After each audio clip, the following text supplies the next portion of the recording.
کہ جو آپ کی قسط وار کہانی ہے بازیگر، اس کے بارے میں افواہ یہ ہے، وہ آپ تصدیق کریں گے کہ افواہ ہے یا نہیں ہے، کہ آپ اس کی آخری قسط لکھ رہے ہیں. کیا واقعی آپ اس کی آخری قسط لکھ رہے ہیں؟ کیا واقعی یہ سلسلہ ختم ہو جائے گا؟ کیا ہم اس کو ایک مکمل کہانی، ایک مکمل ناول کے طور پہ دیکھ سکیں گے؟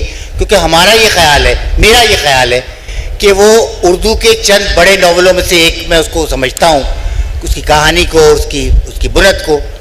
تو کیا واقعی آپ لکھ رہے ہیں، اور کیا واقعی ہم اس کو مکمل ہوتا دیکھ سکیں گے؟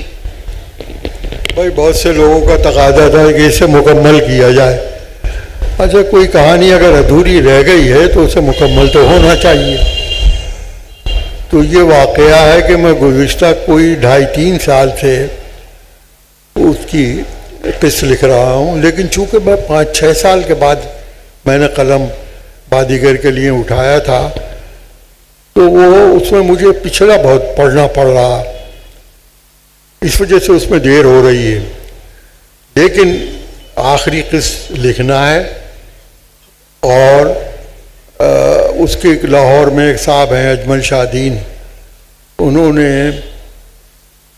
قسط یہ سیریل بنانے کے لیے ٹی وی کی کوشش کر رہے ہیں.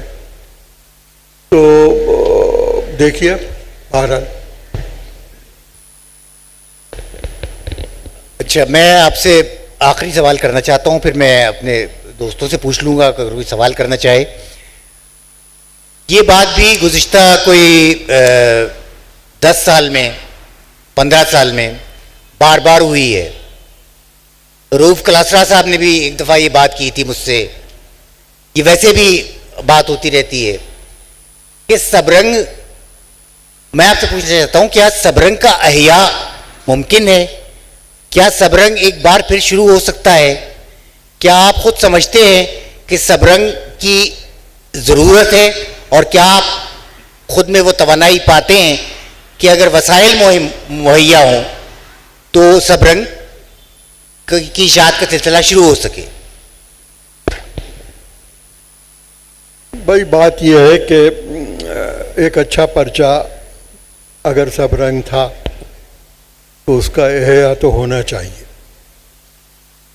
میری بھی بعض اوقات خواہش ہوتی ہے، لیکن میں یہ جو بات کی توانائی کی، اس قدر توانائی جو شعور بھائی نے جس کا ذکر کیا کہ کتنی محنت ہوتی تھی، کیا کام ہوتا تھا، رات بھر، روز و شب کا کوئی پیمانہ نہیں تھا. تو اس جیسی توانائی تو اب نہیں رہی. لیکن اگر اسباب میسر ہوں، وسائل ہوں، جس کا وعدہ رؤوف کلاسرا صاحب نے کیا تھا اور مجیب شامی صاحب نے کیا تھا، اور وہ بیٹھے ہیں سہیل وڑائی صاحب، انہوں نے بھی کیا تھا.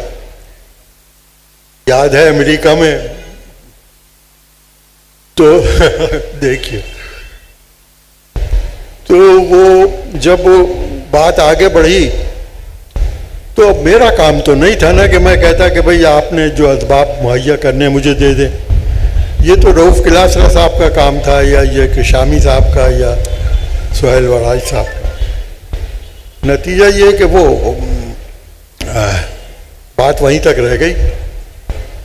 لیکن ایک سبرنگ جیسا پرچہ نکلنے کی مجھے بھی خواہش ہے، اور میں ہر وقت حاضر ہوں.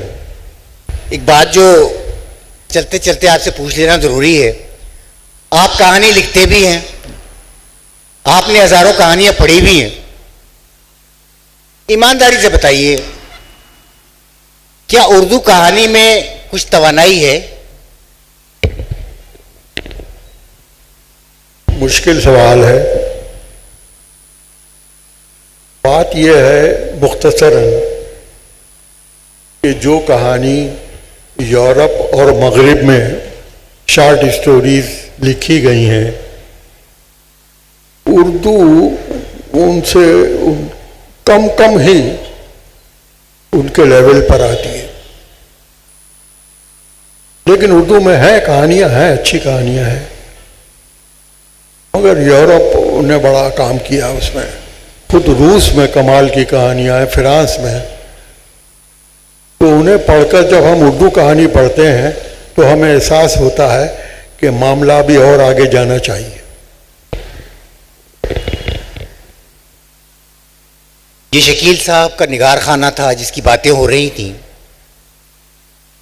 میں شکر گزار ہوں آرٹس کونسل کی طرف سے، پاکستان کی طرف سے، اردو بولنے لکھنے پڑھنے والوں کی طرف سے، شکیل عادل دادا صاحب کا، تمام مہمانوں کا، شکیل بھائی کا خاص طور پر کہ انہوں نے اردو کے لیے جتنا کام کیا ہے، ان کو خود بھی احساس نہیں کہ انہوں نے کتنا کام کیا ہے۔